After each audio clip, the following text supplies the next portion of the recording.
Hey guys, இன்னும் 2 days தான் Christopher நோலனோட தி Odissi movie release ஆக போகுது. ஆனால் ரிலீஸுக்கு முன்னாடியே இன்டர்நெட்டில் நிறைய டிஸ்கஷன் போய்கிட்டு இருக்கு. குறிப்பாக அந்த படத்தோட ட்ரெய்லருக்கு நிறைய நெகட்டிவ் கமெண்ட்ஸ் வந்துட்டு இருக்கு.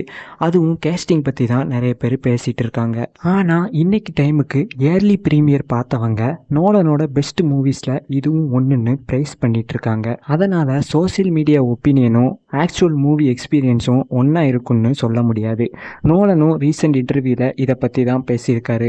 அதாவது மூவி ரிலீஸுக்கு முன்னாடியே ஜட்ஜ் பண்ணுறது சரியாக இருக்காதுன்னு ஓப்பனாக பேசியிருக்காரு. இப்போ இருக்கிற ஒரே கேள்வி, நெகட்டிவ் கமெண்ட்ஸ் பாக்ஸ் ஆஃபீஸை பாதிக்குமா, இல்லை நோலன் யூஸ்வலாக அடுத்த பிளாக் பஸ்டரை கொடுப்பாரா? இன்னும் 2 டேஸில் தெரிஞ்சிடும். வெயிட் பண்ணி பார்க்கலாம்.